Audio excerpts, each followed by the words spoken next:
Country kitchen রেস্তোরাঁয় আমি 7টার সময় উপস্থিত হলাম। কোনো মেয়েকে ডেটে ডেকে যথাসময়ে উপস্থিত না হওয়া বড় ধরনের অন্যায়। সে অন্যায় আমি করতে পারি না। আমি ভেবেছিলাম পৌঁছেই দেখব কেরোলিন রেস্টুরেন্টের বাইরে জবুথুবু হয়ে খানিকটা কুঁজো ভঙ্গিতে দাঁড়িয়ে আছে, তার দৃষ্টি মেঝের দিকে। মেঝের ডিজাইন জ্যামিতির কোনো সূত্রের সঙ্গে ফেলা যায় কিনা তাই ভাবছে। ঘটনা সেরকম হলো না। আমি কেরোলিনকে দেখে হোঁচটের মতো খেলাম। সে খুবই সেজে গুজে এসেছে। ঠোঁটে গাঢ় লিপস্টিক, চুল সুন্দর করে বাঁধা, লাল স্কার্ট এবং সবুজ টপসে তাকে লাগছে ইন্দ্রাণীর মতো। এই মেয়ে যে সাজতে পারে এবং এতটা সেজে রেস্তোরাঁয় আসতে পারে আমি তা কল্পনাও করিনি। আমি বললাম, কেরোলিন, তোমাকে খুব সুন্দর লাগছে। কেরোলিন লজ্জা পেয়ে হাসলো। আমি বললাম, তোমাকে এই পোশাকটায় চমৎকার লাগছে। কেরোলিন ফিসফিস করে বলল, থ্যাংক ইউ। ডিনার খেতে খেতে গুরুত্বপূর্ণ কিছু তথ্য জানলাম, যেমন 1, কেরোলিন বড় হয়েছে হোমে। তার বাবা মাকে সে জানে না। আজ যে পোশাক সে পরে এসেছে ওটা আজই কেনা হয়েছে। স্কার্ট, টপস এবং জুতা কিনতে লেগেছে $311। আজ সে জীবনের প্রথম ডেট এসেছে। তাকে কখনো কোনো ছেলে ডেটে আসার জন্য নিমন্ত্রণ করেনি। পড়াশোনা করতে তার একেবারেই ভালো লাগে না।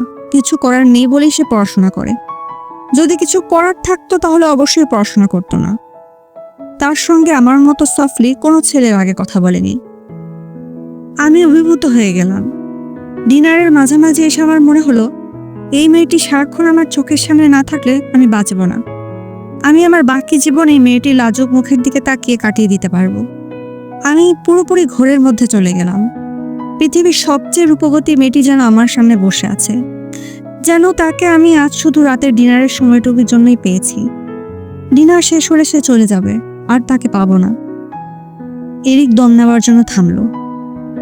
আমি বললাম, এ পৃথিবী একবার পায় তাকে, কোনোদিন পায় না কো আর। এরিক বলল, তার মানে? আমি হাসতে হাসতে বললাম, তোমার অবস্থার কথা ভেবেই হয়তো আমাদের দেশের এক বাঙালি কবি এই লাইনগুলো লিখেছিলেন। কবির নাম কি? কবির নাম জীবনানন্দ দাশ। তুমি অবশ্যই সেই কবিকে আমার অ্যাপ্রিসিয়েশন পৌঁছে দেবে। তিনি জীবিত নেই।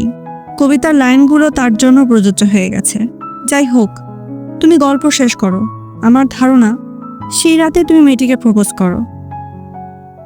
তোমার ধারণা 100 ভাগ সত্যি। আমেরিকান ছেলেরা মাঝে মধ্যে খুব নাটকীয় কায়দায় প্রপোজ করে। যেমন, মেয়েটির সামনে হাঁটু গেড়ে মাথা নিচু করে বসে, দুহাত মুঠো করে প্রার্থনার ভঙ্গি করে বলে, আমি তোমাকে আমার জীবনসঙ্গিনী হবার জন্য প্রার্থনা করছি। তুমি তাই করলে? হ্যাঁ, ডিনার শেষ করে তাই করলাম। কেরোলিনের চোখ দিয়ে টপ টপ করে পানি পড়তে লাগলো। আমাদের চারদিকে লোক জমে গেল, হাততালি পড়তে লাগলো। এবং কান্ট্রি কিচেন রেস্তোরাঁর মালিক রবার্ট উঁচু গলায় বলল, এই আনন্দময় ঘটনা স্মরণীয় করে রাখার জন্য কান্ট্রি কিচেনে উপস্থিত সবাই 1 গ্লাস করে ফ্রি রেড ওয়াইন পাবে। আনন্দের একটা জোয়ার শুরু হয়ে গেল। তোমরা পরদিন বিয়ে করলে। আমেরিকায় হুট করে বিয়ে করা যায় না। বিয়ের লাইসেন্স করতে হয়। সেই লাইসেন্সের জন্য ডাক্তারি পরীক্ষা লাগে। আমরা ঠিক 1 মাস 10 দিনের মাথায় বিয়ে করলাম। বিয়ে মানেই বিরাট ঘটনা। আমার জন্য তা ছিল অস্তিত্ব ভুলিয়ে দেওয়ার মতো ঘটনা। আমার আনন্দের সীমাই রইল না। মাঝে মাঝে ইচ্ছা করতো হ্যান্ড মাইক নিয়ে রাস্তায় নেমে পড়ি, সবাইকে বলি, হ্যালো হ্যালো, কেরোলিন নামের মেয়েটি এখন আমার, শুধুই আমার। মাঝে মাঝে রাতে ঘড়িতে অ্যালার্ম দিয়ে রাখতাম। ঘুম ভাঙলে কি করতাম জানো? কেরোলিনের দিকে তাকিয়ে থাকতাম। তার ঘুম ভাঙাতাম না, শুধুমাত্র তার দিকে তাকিয়ে থাকার জন্য রাত জেগে থাকতাম। আমার পাগলামির গল্প কেমন লাগছে? ভালো লাগছে। কেরোলিনকে দেখতে ইচ্ছে করছে। আমার কাছে তার ছবি আছে। গল্পটা শেষ হোক, তোমাকে দেখাবো। Thank you. আমার পাগলামি দেখে কেরোলিন খুব হাসলেও সে নিজেও কিন্তু কম পাগলামি করেননি। যেমন ধরো, সে ইউনিভার্সিটি ছেড়ে দিল।